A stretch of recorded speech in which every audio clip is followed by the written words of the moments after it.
Cette vidéo va vous expliquer comment gérer votre tournée de soins.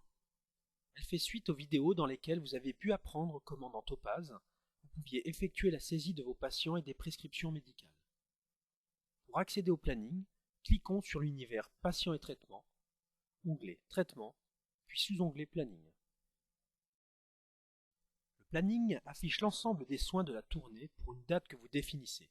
Par défaut, ce sera la date du jour, en fonction des prescriptions que vous avez saisies dans l'ordonnance et des dates que Topaz a précédemment calculées. Par défaut, la tournée affichée concerne l'ensemble des praticiens, toutes les zones ou tous les lieux de traitement. Notons que lorsqu'une ligne de soins est sélectionnée, les informations du patient sont affichées en haut du tableau.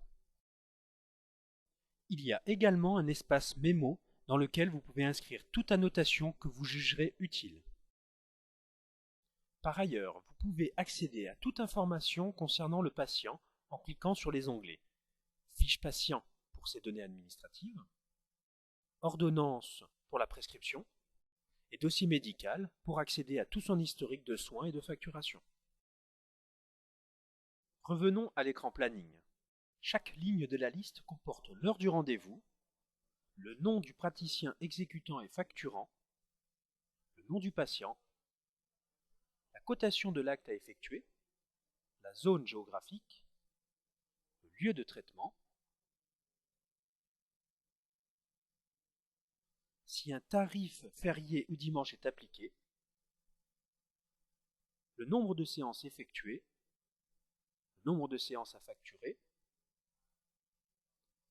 et la date de fin de traitement. Vous pouvez modifier chaque filtre situé en haut de l'écran afin d'afficher la liste recherchée. Modifions par exemple le nom de la sage-femme en y inscrivant le praticien nourrisson. La liste de la tournée du praticien nourrisson sera affichée. Cet écran planning est essentiel dans l'utilisation de Topaz. En effet, il permet d'abord d'organiser, visualiser votre tournée et l'imprimer si nécessaire avec le bouton Imprimer. Il permet ensuite, après avoir effectué les soins, d'apporter toutes les modifications par rapport à la prescription initiale. L'absence du patient, le changement de lieu de traitement, le passage d'un acte à une autre infirmière, le changement d'horaire et les modifications qui se reporteront en facturation. Voyons ensemble ce que vous pouvez modifier et comment le modifier. Prenons par exemple le changement d'un horaire. Cliquons sur l'heure. Le fond du champ correspondant apparaît en noir. Cliquons sur le bouton droit de la souris. Apparaît une fenêtre dans laquelle vous pouvez sélectionner le nouvel horaire. Vous pouvez ainsi organiser l'ordre de passage de vos rendez-vous.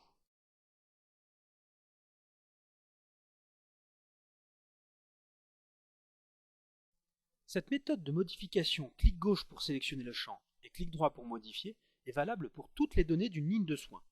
Le praticien exécutant facturant, la cotation, la zone, le lieu de traitement. Attention, quelles que soient les modifications effectuées, il convient de les valider par un clic sur le bouton Enregistrer. Notez toutefois que pour organiser la tournée entre sages-femmes, plutôt que de modifier les praticiens dans cet écran, qu'il faudrait effectuer tous les jours, il est fortement conseillé d'utiliser l'outil Organisation des tournées situé dans l'onglet Gestion d'activité.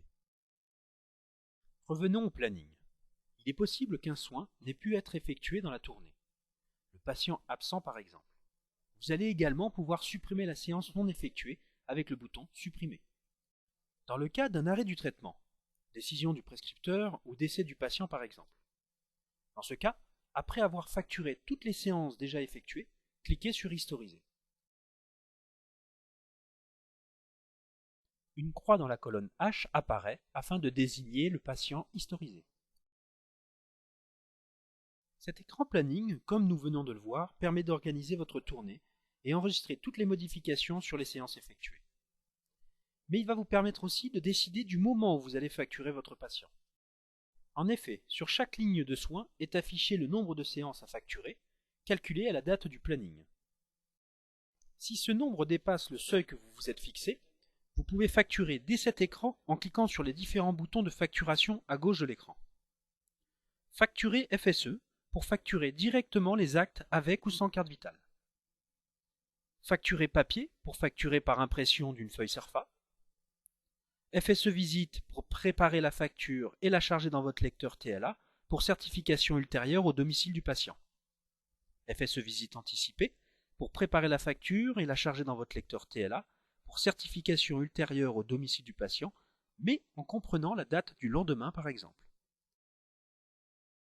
Nous vous remercions de l'attention que vous avez apportée à cette formation et nous vous invitons à parfaire votre formation en visualisant nos autres vidéos didacticielles. Nous vous souhaitons une bonne utilisation de Topaz.